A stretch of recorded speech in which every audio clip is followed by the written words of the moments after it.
Yeah.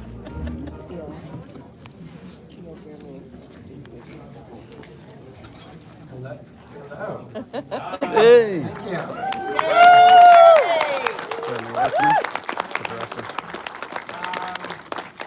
We do about 15, 20 minutes of Q&A, and I want to bring up some special guests.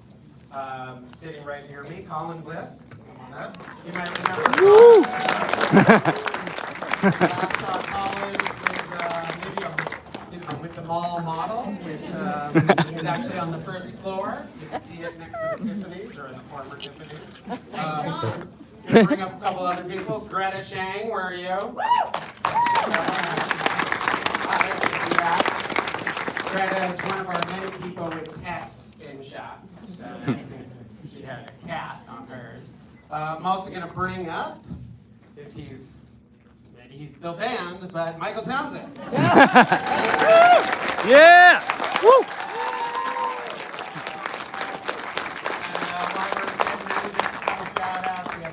Producers in here, Matthew Spain, and of course Alan Altman, who came up from Florida. Woo! Yeah! You guys can feel free to fire away questions, and if there's not any, I can ask them stuff. Oh, we got questions. Right there, in the right. Jeremy, when you start with your original footage, and then you have to imagine a whole movie around that, talk to us about your process a little bit. Is there like a whiteboard with a bunch of Post-it notes? Are you storyboarding? How are you working? So they gave me an incredible amount of footage, as you saw. They shot 24 hours, 25 hours of footage when they were in here, which I'm sure we could tell you all about, because that footage is really bonkers. And I think from the get-go, right from the top, when we started this movie, we knew that the prank aspect, them going in the mall, living in the mall, was just incredible. But I also was really intrigued by these, wonderful, artists and what they were doing. So I knew that the movie would balance between, this kind of super fun sugar rush stuff with them sneaking cinder blocks in, and also all their other really interesting and impactful art. So I knew that it would kind of, toggle between the two. So I think it was about really creating, really neat scenes that me and my editor worked on for many, many months, and then just kind of putting it together and figuring out the best flow. Any other questions in the red? Question for Michael. Sounds like both your parents were pretty conservative, so I'm wondering who would you say were your top 2 or 3 creative mentors that let you end up being unbelievably creative? They're very supportive people. Let's just start there. So they're really good at recognizing that if I had an idea that was a no harm idea, they would support it. My childhood friend Sally, 2 years older than me, and was absolutely reckless human being, was definitely someone who inspired me. And then beyond that, without question, it's every one of my collaborators. So as far as like inspiration and sort of like reverse mentorship, it's like these guys. Because none of this happens without intense collaboration.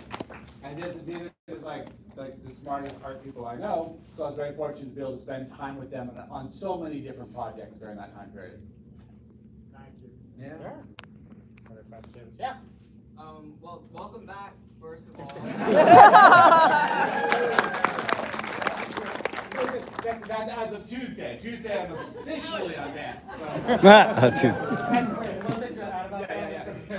The mall officially kind of unbanned them, but they didn't want to make a big thing about it. So they just kind of all of a sudden we're in here, we're doing tests on the screening, and then I turned and there's Michael Townsend, and there was no fanfare. There's just sweep this under the rug, The work that you do is just so inspiring. And as a young artist myself, I just wanted to ask if you had any advice for young artists who struggle to take up space in this increasingly digital and artificial world. An excellent question.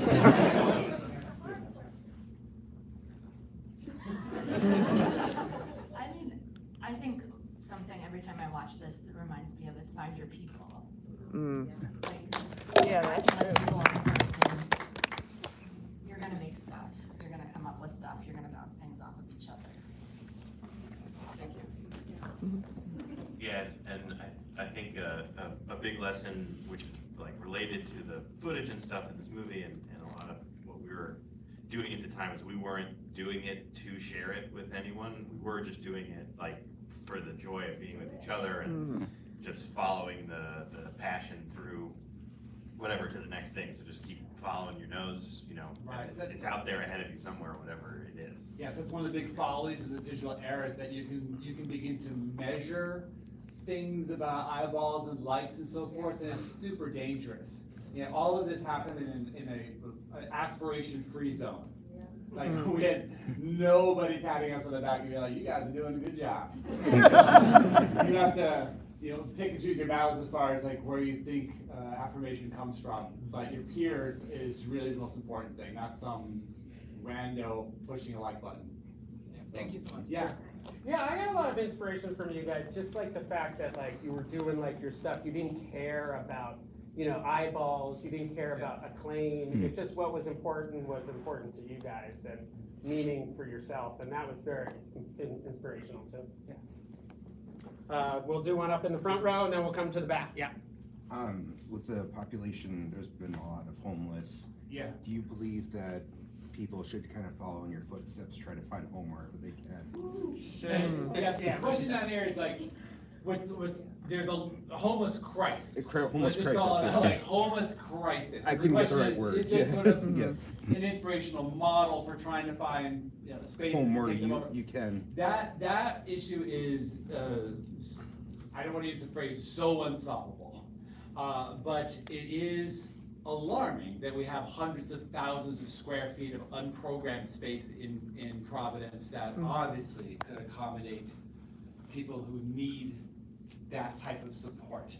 And when this story broke in 2007, it became international news, and Norway was the country that was obsessing about our homeless population, and I was on their national radio so many times addressing those questions, because they wanted to know why in the world, with a country that has so many resources and so much empty space, there'd be so many homeless people. And I have no solutions for you. But I'm just saying, like, do you feel Yeah. like people should follow in your lead? No. No. No. This is not sustainable, Yeah. one. Yeah. That's a systemic problem, and I Right. feel like this points at it, but it's not a solution for it. That has Right. to- Yeah. Gotcha. It helps keep the issue alive, but now this is. Let's go all the way in the way back in the corner. Yeah. Oh. Okay. We just recently, last summer, there was a showing in Newport that had 2,000-3,000 people, a lot of people. We ran into a guy who worked for the mall, who gave us sort of a play-for-play on a lot of the objects. So a lot of the objects did find new homes. The one that was of particular interest was the wood floors, which are mentioned in the movie, that we had brought up there that we were 3 days away from installing, were taken from someone who worked at the mall and installed it in their home.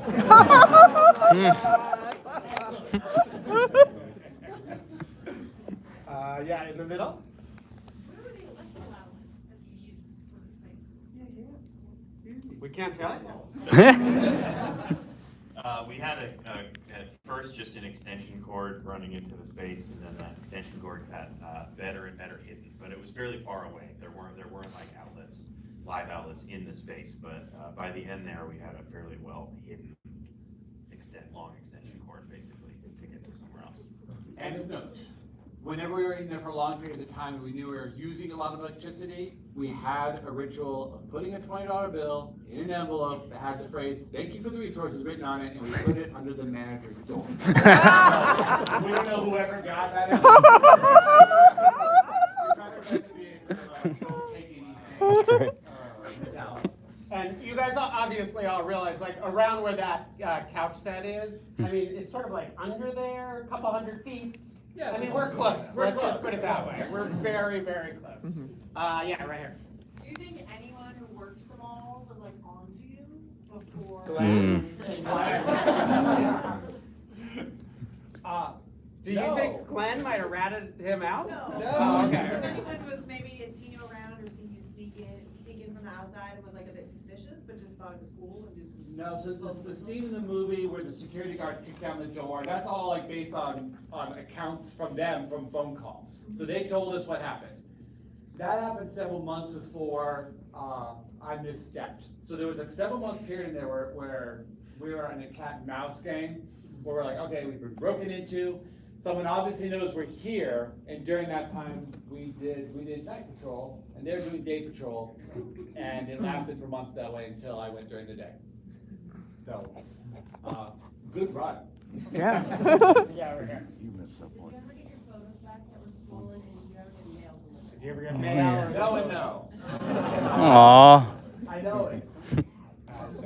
Yeah, Mike, can you tell us what it was like, what went into assembling your all-star team? And for all three of you, what was it like maintaining the secret, if indeed you did? Well, I was fortunate enough to be teaching at RISD, and I maintained friendships with a lot of the people I was teaching for